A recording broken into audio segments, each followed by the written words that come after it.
At dinner, my sister whispered loudly, "Her son doesn't know how to behave. Maybe he should eat outside." Everyone laughed. We left without saying a word. That night, I logged into the resort portal and canceled every booking. 48 hours later, she called in tears asking, "Where's our reservation?" I just texted back, "Ask outside." My sister is a stupid egoist. Always has been. I don't say that lightly. I say it after 4 decades of watching her manipulate people, play the victim, and act like the universe owes her something just for existing. She's the kind of person who'd trip over her own lies and blame the ground. She lies about things no one even cares about. She once faked a fainting spell in high school because someone else got voted prom queen. I'm not exaggerating. Growing up, she made our lives difficult. My parents babied her because she was the youngest, and she milked that for everything it was worth. If I got a new jacket, she needed 3. If someone complimented me, she'd sulk for hours. If I brought friends over, she'd follow us around, saying weird things until they stopped coming. But it hit a new level when she got engaged. When Kelly got proposed to, she turned into a full-blown monster in a white dress. Suddenly, every conversation became about her wedding. Her fiancé Brandon was no better, just a quieter, more spineless version of her. He nodded at everything she said, handed over his credit card like it was a magic trick, and smiled while she treated everyone around her like unpaid staff, including me. I wasn't even supposed to be involved in the planning, but 5 weeks in, she called me in a panic, saying she was overwhelmed. I offered to help. I should have known better, but I felt bad for her. She cried and said she didn't know how to do fancy things.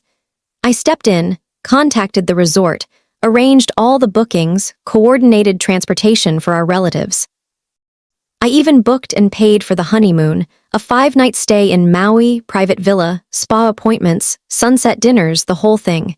She barely acknowledged it, but I didn't do it for the thanks. I did it because I thought maybe if I gave her one perfect thing, she'd be happy enough to not ruin it for everyone else. Then came the welcome dinner. It was supposed to be a small, elegant pre-wedding dinner for close family and the bridal party. 30 people max. Everyone was dressed up. The tables were decorated with these ridiculous pearl centerpieces that she insisted on. Brandon's friends were loud taking selfies. My parents were seated near the front. Me and my son Adam were at table 4 off to the side near a hedge wall. I didn't complain. Adam's 11. He's quiet, polite, a little shy around strangers. He was nervous but excited.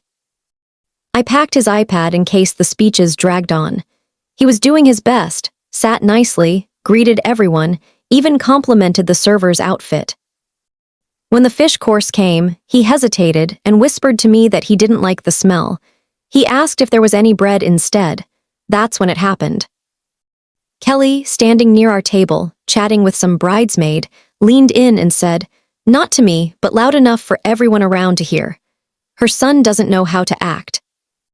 Maybe he should eat outside." And then she laughed like it was a joke, like my kid was a punchline. People turned. Some actually laughed with her.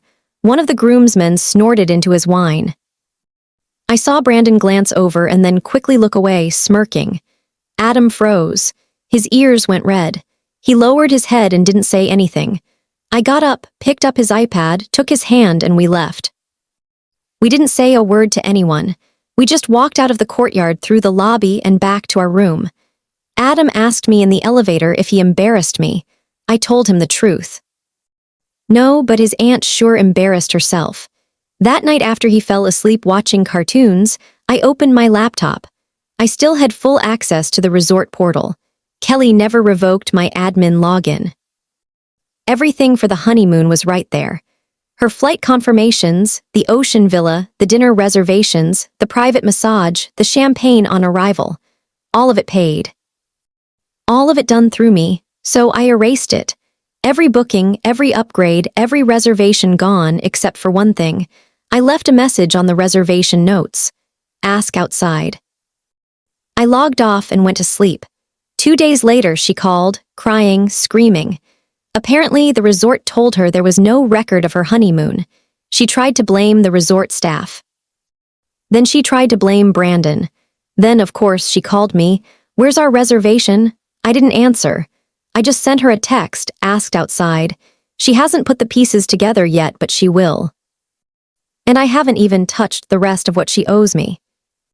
The next morning, she posted a picture of herself on the resort balcony in that white dinner dress holding a mimosa captioned, "Let people gossip. Queens don't explain." It got over 100 likes in 2 hours. All her little friends and Instagram bridesmaids were in the comments hyping her up like she just survived a war.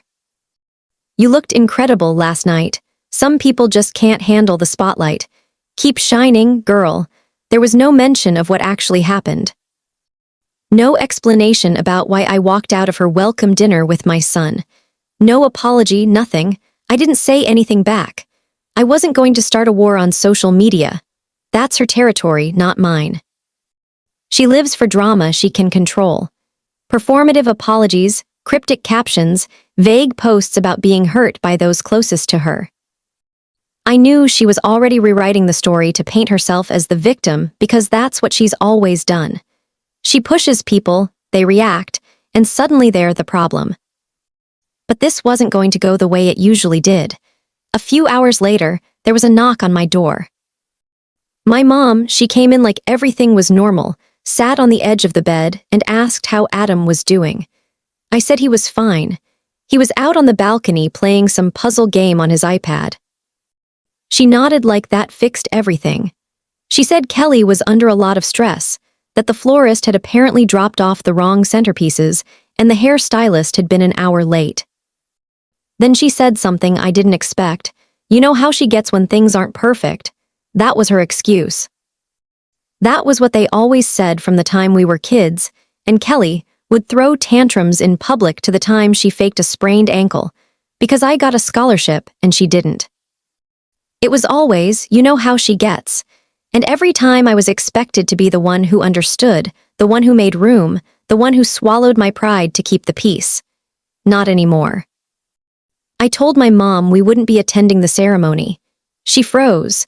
I said it again calmly that Adam and I weren't going. She started to say something about how people would talk, but I cut her off. I told her that if she cared more about what people thought than about what Kelly had done to her own nephew, she was welcome to keep pretending none of it happened. But we were done pretending, so we didn't go. While they were taking group photos in front of the resort fountain, Adam and I were down by the rocks feeding seagulls bits of toast. While she was walking down the aisle to some overly dramatic violin music, Adam was laughing so hard at a crab stealing his napkin that he almost dropped his juice box. I watched the ocean, not her ceremony, and I didn't regret it for a second. That afternoon, the messages from Kelly started coming in.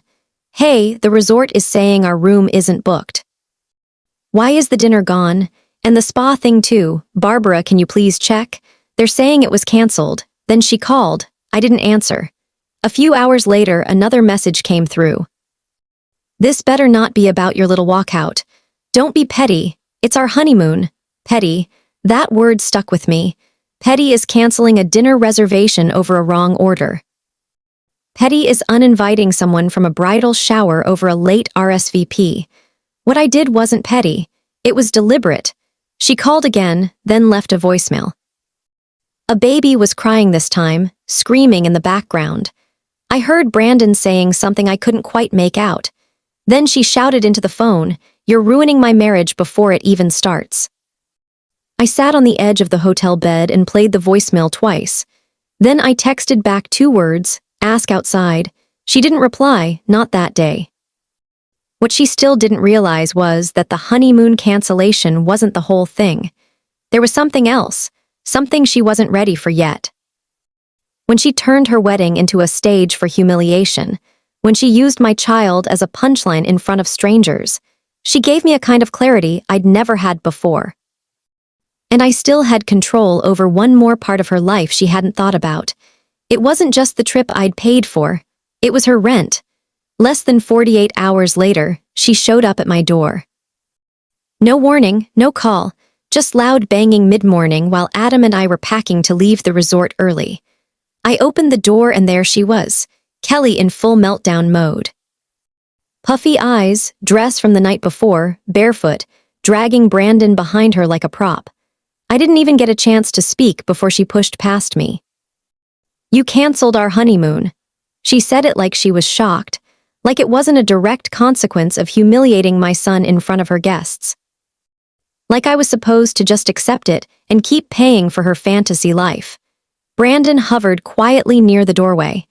I guess his role in this marriage was going to be occasional background support.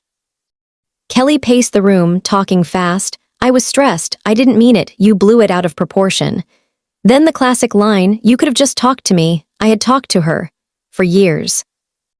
About the way she treated people, her need to be the center of attention, the way she steamrolled anyone who didn't play along.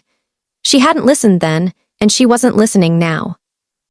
I told her exactly why she was there. "You embarrassed my child. You mocked him at your own wedding dinner. And you think I'm still going to pay for you to sip cocktails in a private villa like nothing happened?" She started crying again. Brandon finally spoke, not to apologize, not to explain, but to ask if there was any way we could fix this without ruining the momentum of the marriage. Momentum. Like I was just a bump in the road. Not her sister, not the person who paid for everything she couldn't afford, not the mother of the kid she humiliated, just an inconvenience. Then she did what she always does when she feels cornered. She turned mean. "Fine, if you want to act like I'm the villain, go ahead, but don't pretend this is about Adam. This is about control. You've always hated when people aren't grateful for your handouts." I stood there calm and said it. "The honeymoon is gone, and so are the rent payments." She went silent. For the last year and a half, I'd been helping cover her apartment rent. Not all of it, but enough. Her salary barely stretched, and Brandon's startup was basically a podcast that hadn't even launched. It started with her falling behind. I helped once. Then she stopped paying, and I kept covering it to keep the peace. Not anymore. She lost it. Screamed that I was punishing her over one mistake. Accused me of trying to destroy her life. Brandon tried to pull her toward the door, but she yanked away and started grabbing at things like she wanted to throw something. That's when Adam came out of the bedroom. He hadn't heard everything, but he'd heard enough. He looked at her, confused, then at me. She froze. I said it clearly in front of both of them. "You owe him an apology, not me." "Him?" Kelly stared at him. Her expression shifted, like it had never occurred to her that he mattered, that this wasn't just an insult at dinner, but something real. She didn't apologize. She walked out instead, slamming the door behind her. Brandon followed, and that was the last time either of them stepped into my space without permission. Later that day, my parents called. My mom said she'd heard there was some kind of scene. I told her exactly what happened. At first, she was calm, said she understood and didn't blame me. But the moment I mentioned the rent, her tone changed. That's when I realized the truth. They were fine with boundaries as long as those boundaries didn't cost them anything. I was done funding bad behavior, and the line I drew wasn't moving. 3 days after the wedding, I got an email from her landlord. The rent hadn't gone through. 3 failed attempts. No response from Kelly. She hadn't even removed me from the lease. She assumed I'd step in like always. I didn't reply.